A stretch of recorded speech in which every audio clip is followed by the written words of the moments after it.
Thank you.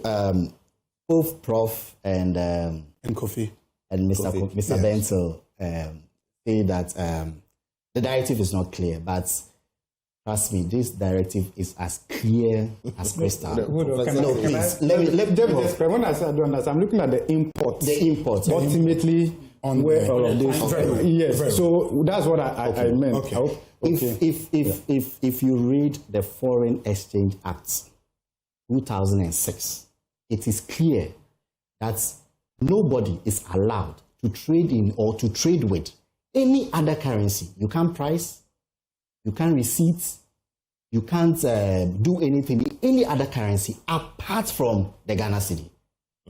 So in the first place, withdrawal of USD cash itself is against this act. Now, to explain or to further throw light on,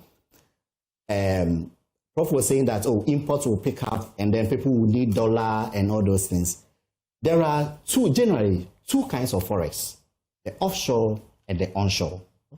The onshore is the one we are all known to. You have your physical dollar, maybe you go and deposit in the bank, or you have a check dollar, you go and deposit in the bank. That is not what we use for international trade.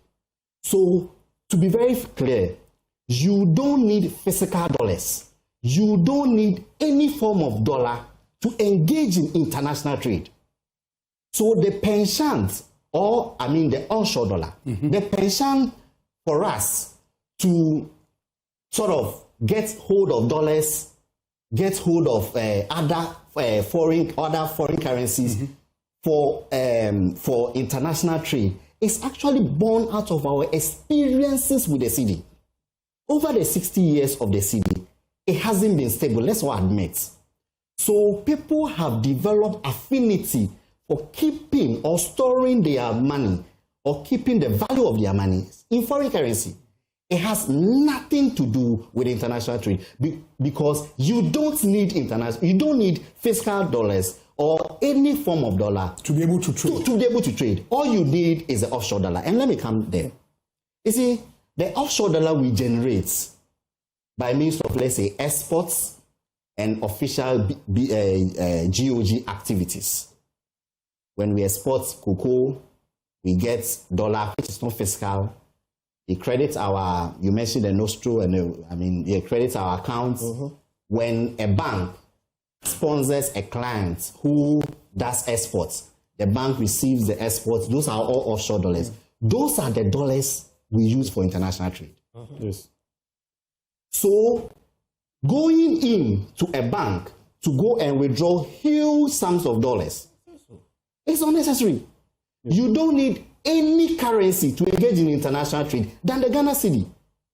What you do need is that you build up your Ghana cedi. You send your invoice to the bank that I want to import this from, let's say, China. Okay. Your bank will then debit your account with the cedi equivalent of whatever forex amount you are debiting. Sure. So, to be very clear, international trade has nothing to do with these cash withdrawals and anything. It is a way, and I must admit that we have not done well with ourselves when it comes to cedi. I mean, what identifies a country is its name, its flag, and its currency. See, the cedi is culture. Okay. Yes. There are many other things. The cedi is who we are. The cedi represents what we are. The cedi represents our history. The cedi represents where we are even going. So the cedi as a currency itself is more than what is called a medium of exchange. It embodies. But others have abandoned their currency altogether. Money plays four main functions: as a medium of exchange, a store of value, a unit of account, a standard for deferred payment. So the question is whether the cedi has performed all these four functions for us. Maybe for medium exchange to some extent, a store of value. No. So Let's look at it. Okay, you So I am actually, you actually agreeing with me that yes, over the period, we as a people, and right from the 60s to now when the Cedi was introduced, we as a people have not done well or done good by ourselves in the management. Government have not the people. Okay. With the management of the Cedi. yes. So you see, it looks a bit off that a currency which has always known depreciation is now appreciating. It's like a cold turkey. We are not used to the appreciation of our currency. So when we see that our currency is appreciating, it's like something, an anathema. What is happening? It's the pace. So you see, the strengthening of the Cedi is not artificial.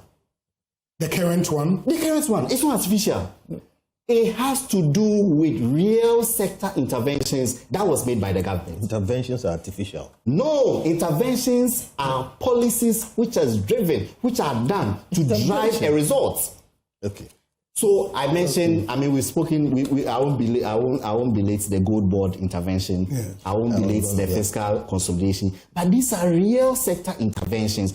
And I must tell you, for the first time in our history, through the operations of the activities of the gold board, we have received or we generated more money from artisanal small-scale mining than from big-scale, large-scale mines. What it means is that LMC is driving the. What it means is that market forces see the forest generating capacity of this economy, and then those demand and supply play in, and which determines the value of the Cedi. So the BOG the BOG is very clear. What the BOG directive is saying is that he didn't say that don't engage, don't transfer, or don't. He says that you have no business going to withdraw cash from your dollar. It gives a leeway that unless such transactions are fully supported by equivalent foreign currency cash deposits lodged by the same institution. Yes, what does that mean? Mr. Bento recently came from the US. When he was coming, he had $100 change. Okay. When he went to the bank, he went to deposit his $100. When he's going for his $100, the bank cannot say that I won't give you my $100. Okay, that's what it means. That's what it means. That if you went, if you went, this large body corporate, if they have dollars they can withdraw, not just individual. No, it's talking about generally. Okay, it's talking about he used them as an example. He says generally, if you went, you had your dollar, somebody came, visited your uncle, or somebody came from the UK and gave you £1, and then you went to deposit it in the bank, you are free to go and take your dollar or your pound. Okay, but not when you don't have anything. You don't have anything there, or you sort of even didn't deposit it in cash, and then you go that you want $1 million, $2 million. But why were people withdrawing such huge amounts in Forex? Why were people doing that? Yeah. I don't want us to. There's a lot going on. I don't want to go into that. That is why we are saying that ab initio, it was illegal. Okay. It is illegal. It is not backed by any economics. Were they not doing that for a purpose? Was there no reason for those huge withdrawals, for which reason the Bank of Ghana has had to step in? Yes, the Honorable also does something for a purpose, right? So we if we want to go about purposes and those things, the fact of the matter is that is wrong. You can't do it. Stop it. No, I asked that just for people to appreciate why maybe the BOG directive is necessary. That's why I asked that question. So whatever purpose for which, I'm just saying that whatever purpose for which you are doing something, doesn't matter if the thing is illegal or not you are not supposed to do it ab initio. So whatever purpose you want to, you have to doing something, it doesn't mean that the thing is right. What you have to do. Very well. Thank you, Frederick.